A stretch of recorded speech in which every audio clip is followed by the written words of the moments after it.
ஏழாம் திருநாள் கவசத்தோடு நின்றா. அவளோட திருவாபரண பெட்டி எண்ணெய்க்காப்புக்கு எழுந்திருக்கா.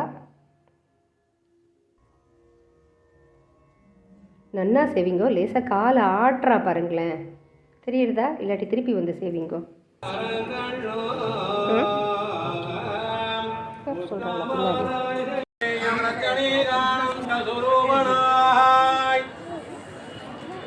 நித்ய கல்யாண குணாத்மகனாய் சர்வேஸ்வரனாக எழுந்தருளிருக்கின்ற தேவராஜ தேவசிகாமனே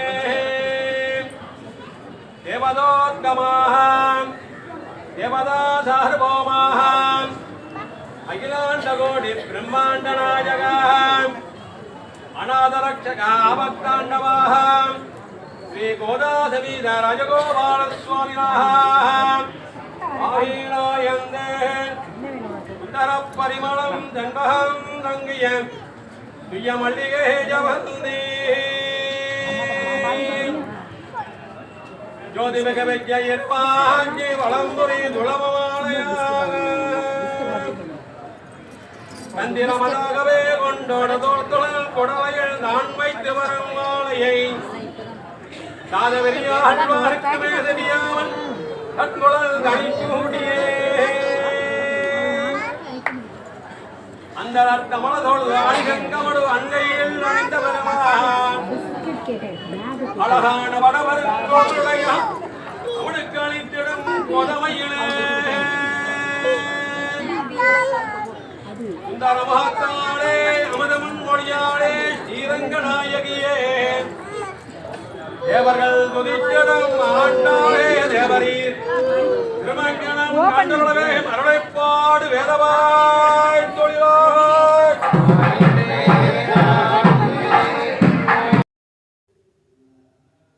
கவசத்தோடு இருப்பா. தாழம்பூ திருமஞ்சனம் ஏழாம் திருநாள். வீடியோ நான் லேட்டாக போஸ்ட் பண்ணுறேன். 9ஆம் திருநாள் தான், எல்லாம் முடிஞ்சதுக்கப்புறம் பண்ணுறேன். தாழம்பூ திருமஞ்சனம் அப்படி தாழம்பூவோடு இருப்பா. ரொம்ப அழகாக இருக்கும். அன்றைக்கி சாயங்காலம், அதாவது ராத்திரி ஆளேறும் பல்லக்கு உட்கார்ந்த திருக்கோலத்தில் தாயார் சேவிக்கணுன்னாலே அலாதி அழகு. நன்னா சேவிங்க இந்த வாகனம். 2 பேர் ஏழை பண்ணுற மாதிரியே இருக்கும். தாயாரோட பின்னழகை சேவிக்கிறோம், தாழம்பூ திருமஞ்சனம் சேவிக்கிறோம். ரொம்ப லேட்டானதுக்கு சாரி. இது 8ஆம் திருநாள் நாடாசால திரு மண்டபத்துக்குள்ளே ஏழ்றா. கமலா மாமி இந்த வீடியோ எனக்கு எடுத்து அனுப்பிச்சா. ஹாப்பி பொங்கல் சொல்லிட்டு ஆண்டாளை சேவிக்கிறதுக்கு வெயிட் பண்ணுவோம்.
நேற்றுக்கு கொஞ்சம் தள்ளி வச்சுருந்தா நீ உள்ள தள்ளி பண்ணிட்டேன். ஏன்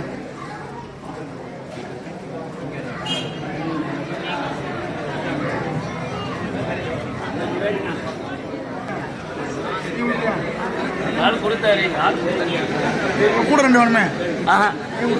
கொடுத்தாச்சுங்க. சீனி வாங்கிட்டியா? பழைய அடிச்சு உள்ள உட்காந்து மொத்தமாக கொடுத்துறாங்க இல்லை.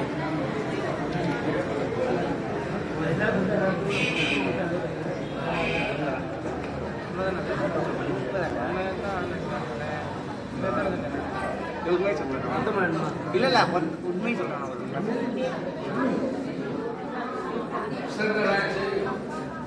மங்களாசாசனம்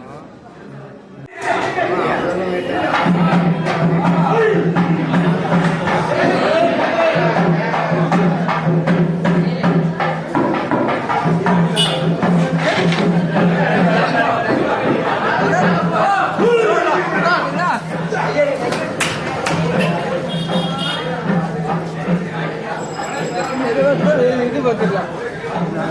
ஆகாது தீர்த்த பாத்திரம் உள்ள இருக்குன்னா கண்ணாடி வேற என்னக்கா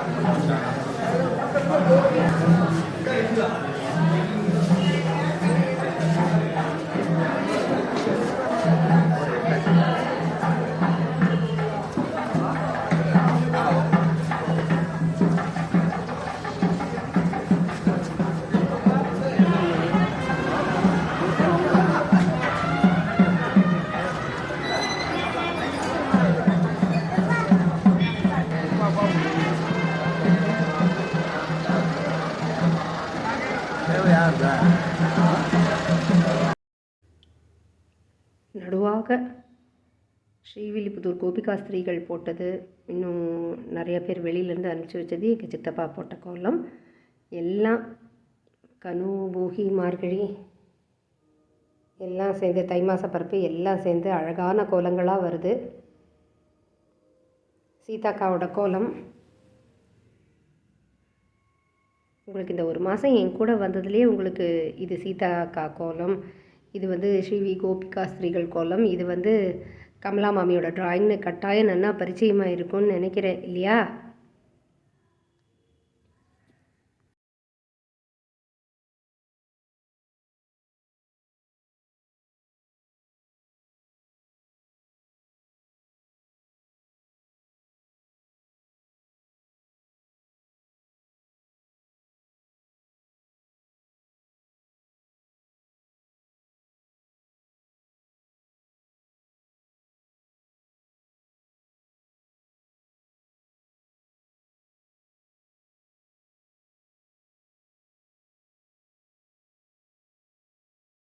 மாசப்பருப்பு திருமஞ்சனம் திருவேங்கடமுடையான் சந்நிதி.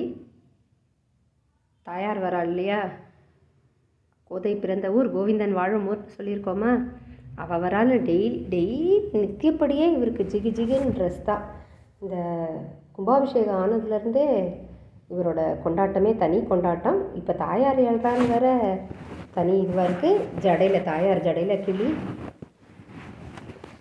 நீ என்ன பெரிய திருமங்கை ஆழ்வாரா, இங்கே பாதி அங்கே பாதி கை வச்சு திடீர்னு கோலத்தை காட்டுற, திடீர்னு ஆண்டாளை காட்டுற, திடீர்னு வாசக்கோயிலை காட்டுற, நான் என்ன செய்ய, எல்லாத்தையுமே அனுபவிக்க வேண்டியிருக்கே வருஷ கிரமப்படி. தாயார் ஏழின்னு இருக்கா, சேவிப்போம்.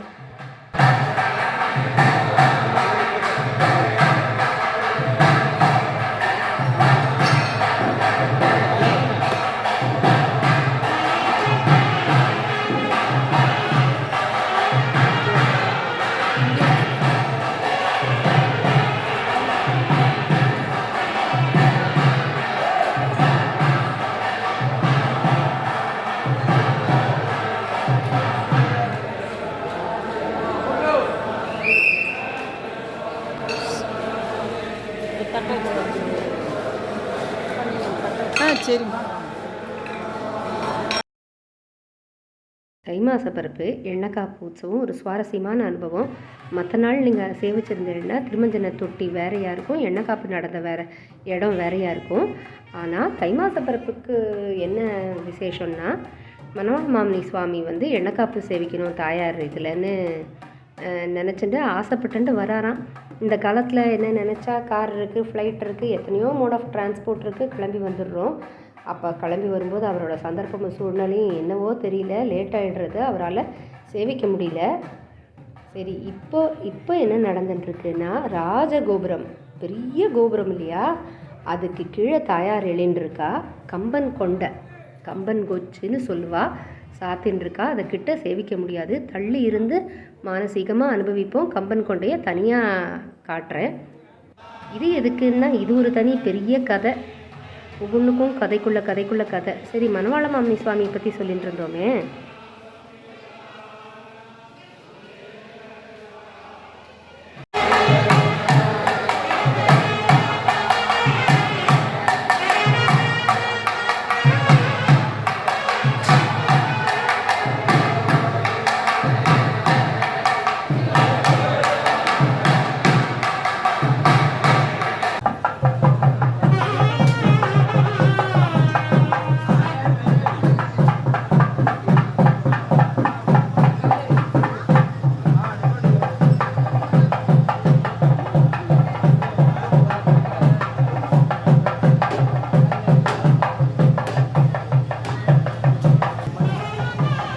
அப்படியே பெருமாள்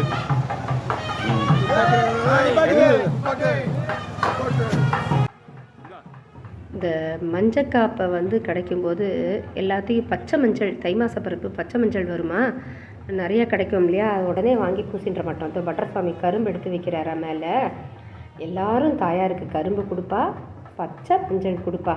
தாயாருக்கு அந்த பச்சை மஞ்சளை சமர்ப்பிச்சுட்டு அவள் பதிலுக்கு அர்ச்சனை தட்டில் நம்ம கொடுக்கும்போது கொடுப்பாளா, அவள் கொடுக்குற பச்சை மஞ்சளை தான் பூசிப்போம். முதல்ல தாயார் கொடுத்தது தான் நம்ம கடையில் வாங்கி நம்ம பூசிக்க மாட்டோம். அதை எல்லாத்தோடையும் சேர்த்து பிரசாதமாக எடுத்துப்போம். தாயார் கொடுத்த பச்சை மஞ்சள் தான் தாயாருக்கு கரும்பு வச்சுட்டு தான் நாங்களும் சாப்பிடுவோம். இது வந்து இந்த ஊர் பழக்கம்னு வச்சுக்கோங்களேன். எல்லாருமே கிட்டத்தட்ட அப்படி தான் பண்ணுவா. இல்லைன்னா ஏண்டின்னு சுண்டி கூப்பிடாதீங்க, 99.99% அப்படி தான் இருக்கும். தாயாருக்கு தெரியாதவா வேணால் தப்பாக பண்ணலாமே வழிய, தாயாருக்கு மஞ்சள் சமர்ப்பிச்சுட்டு அவள் கொடுத்ததை இது பண்ணுவோம். எண்ணெய்க்காப்புக்கு இப்படி தான் போர்வையோடு இருப்பாள். ஒவ்வொரு போர்வையாக படிக்கலைஞ்சு கலராக இருக்கா, ஒவ்வொரு கற்பூரம் காட்டி ஒவ்வொரு திருவாபரணம் படிக்கலைஞ்சு ரொம்ப அழகான அனுபவமாக இருக்கணும். அவசியம் வாழ்நாளில் ஒரு தடவை கட்டாயம் சேவிச்சிருங்கோ எல்லாரும்.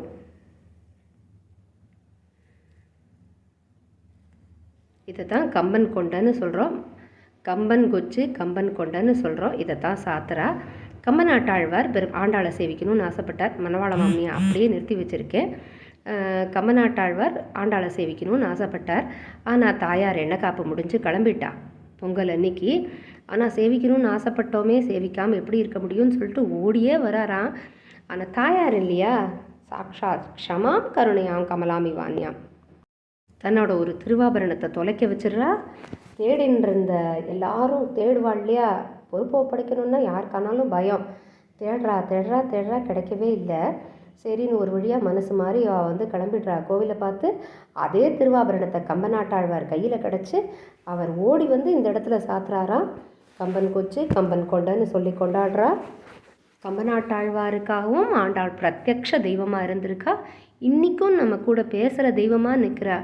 நேரில் நின்று பேசும் தெய்வம் என் பெத்த தாய் இல்லை, எங்கள் அம்மா தவிர வேறு யாராக இருக்க முடியும்னு சொல்லுங்க. என் சின்ன சாய கொண்டக்காரியை தவிர வேறு யார் இருக்க முடியும்? கம்பநாட்டாழ்வாரை பற்றின வைபவம் பொங்கல், கம்பநாட்டாழ்வார், ஆண்டாள். சரியா? அடுத்தது மணவாள மாமனிக்கான மங்களாசாசனம் அனுபவிப்போம். மணவாள மாமனி சுவாமி ஆண்டாளை சேவிக்க வரார். பாதியில் அப்போவே நிறுத்தினேனே, இப்போ கவனிங்கோ. முன்னாடிலாம் கோலம் இதோ மணவாள மாமனியை சேவிக்கிறோம், கதையை அப்புறமா சொல்கிறேன், இன்றைக்கி நீ வாய முடியிருக்க. இதோ ஆண்டாள் ஏழின்னு இருக்கா. இயல் தொடங்கிடும், மார்கழி மண்டபத்திலேயே இயல் தொடங்கி தாயார் எல்லா மண்டபப்படியும் கண்டருளி கம்பன் கொண்ட பெரிய கோபுரத்துக்கு கீழே கம்பன் கொண்ட சாத்தி நேராக இங்கே மணவாள மாமனி சுவாமிக்கு வராராம். உள்ளேருந்து ஜீயரும் பட்டர் சுவாமியும் ஏழை பண்ணிட்டு இங்கே 2 பேருக்கும் சேர்த்து கற்பூரம் ஆகும். கையை கூப்பினாலே இவளுக்கு ஏதாவது பண்ணணும்னு ஆண்டாள் ஆசைப்படுவான்னு நம்ம அனுபவிச்சிருக்கோம். இதே அப்படிங்கிறவாளுக்கே இப்படிங்கும்போது சேவிக்கணும்னு சொல்லி வந்த மணவாள மாமனி சுவாமி யார்? அவர் சாதாரணப்பட்டவரா? தாயார் அவ்வளோ தயாபரி, சேவிக்கணும்னு ஆசைப்பட்டு வந்தார். அதனால முதல் நாளே முடிக்க வேண்டியதை பொங்கல் அன்னைக்கு ஒரு நாள் அவருக்காக எக்ஸ்டெண்ட் பண்ணுறா. முன்னாடி அதாவது முன்ன காலத்தில் எங்கள் பெரிய மாமியார், எங்கள் மாமியாரோட அக்கா காலத்தில் சொல்கிறா, அவள் குழந்தையாக இருக்கும்போது வாசலில் கோலம் கூட போட்டிருக்க மாட்டாளாம். தாயார் கொட்டு ஏழி வந்துடுவலாம். யாருக்குமே அம்சி பண்ண மாட்டாளாம். அன்றைக்கி மடன்னு போயிட்டு ஒரே இடத்துல அதே சுவாமி ஏழுவரான், மணவாள மாமனி ஜீயர் ஏழுவரான் எண்ணக்காப்பு மண்டபத்துக்கு. எப்போவுமே டெய்லி திருமஞ்சன ஆற தொட்டிலேயே ஏழி எண்ணக்காப்பாகும், அப்படியே திருமஞ்சனாகும். எங்கேயும் மண்டபப்படி கிடையாது, நேராக ஏழிடுவலாம் கம்பன் கொண்ட சாத்தி. காலையில் கோலம் போடுறதுக்கு முன்னாடினா யோசிச்சு பாருங்கோ. மணவாள மாமனி சுவாமி பட்னி கிடப்பறான், அவர் பட்னி கிடக்கிறாருன்னு ஊரில் நிறைய பேர் பட்னி கிடப்பாளாம். அப்படின்னா யோசிச்சு பாருங்க எப்படி இருந்திருக்குன்னு. இப்போ நிறைய மாறி இருக்குது. சுவாமிக்கு மற்ற நாள் அம்சி பண்ணுறோம், இன்றைக்கி அம்சி பண்ணாதது தப்பாக இருக்கும் அப்படின்னு சொல்லிட்டு நிறைய மாறுறதுல இந்த இதையும் மாறி இருக்குது. இதுவும் தப்புன்னு சொல்ல முடியாது. அன்றைக்கி பட்னி கிடக்கிறாருன்னு ஆண்டாள் விடு ஏழி வருவலாம். அதுவும் ஒரு அழகாக தான் இருக்கும் வச்சுக்கோங்க. சுவாமி ஏழ்றார், மணவாள மாமனி சுவாமி ஏழ்றார், சேவிப்போம்.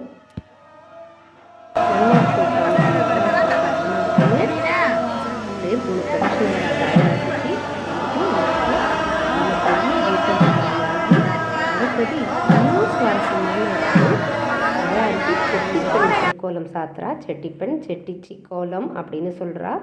அது என்ன செட்டிச்சி அப்படின்னு சொல்லி யாரும் சண்டைக்கு வந்துடாதீங்கோ. தாயாரே அவள் கோலம் சாத்திக்கிறோன்னா அவள் எப்படிப்பட்டவ? இதுவும் ஒரு உள்கதையாட்டம் இருக்குது. தாயாரோட விக்கிரகம் பண்ண வரவே இல்லையா. அப்போ தாயார் இந்த செட்டிச்சீட்டை போய் அவளோட திருமாங்கல்யத்தை வாங்கின்னு வர சொல்கிறாளாம்.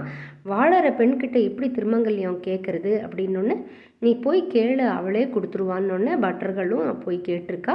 மஞ்சக்கிழங்கை கட்டி கொடுத்துட்டாளாம். அப்போ அவள் தாயார்கிட்ட கேட்குறாளாம், நீ எனக்காக என்ன பண்ணுவேன்னொன்னா, வருஷத்தில் உனக்காக இந்த திருக்கோலம் சாத்திக்கிறேங்கிறாளாம். இந்த கொண்டை சாத்திண்டு அவளை மாதிரியே கொண்டை சாத்தின்னு தாயார் சேவை சாதிக்கிறா. சாக்ஷாத் க்ஷமாம் கருணையாம் கமலாமி வான்யாம்.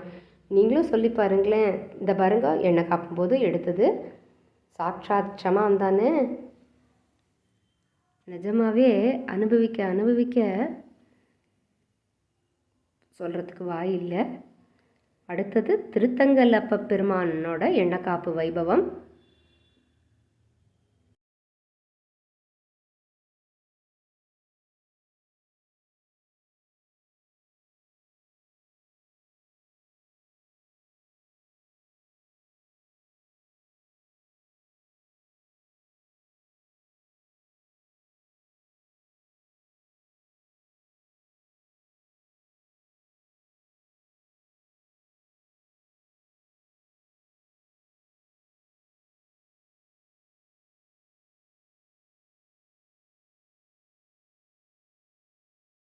பொம்மநாட்டிலாம் கனுவுக்கு பிறந்தாத்துக்கு போவாளாம். அது எத்தனை வயசானாலும் பிறந்தாமல் இருக்கிற வரையும் மாட்டுப்பொண்ணு இருந்தால் அவள் தங்காத்துலேயே வச்சுக்கிறா, அது வேறு விஷயம். அவள் சௌரியம் எல்லாம் இருந்தாலும் தாயார் மட்டும் விதிவிலக்கான அப்படின்னு சொல்லிட்டு ஆண்டாள் நாச்சியார் வந்து தன்னோட திருத்தகப்பனாரான பெரியாழ்வார் ஆற்றுக்கு போய் கனு வைக்க போகிறா. அவர் அங்கே கனு வச்சுருக்கும்போது இன்னொரு சுவாரஸ்யமான விஷயம், பெரிய பெருமாள் வடபத்ரசாயி தாயாருக்கு பச்சலை பறிக்க வரார். அந்த வைபவத்தை நாளைக்கு அனுபவிப்போம். இன்றைக்கி திருத்தங்கலப்பனுக்கு எண்ணெய் காப்பாறுது, திருமஞ்சன் ஆறுது அனுபவிப்போம். கூடியிருந்து குளிர்ந்தேலோ ரெம்பாவாய்.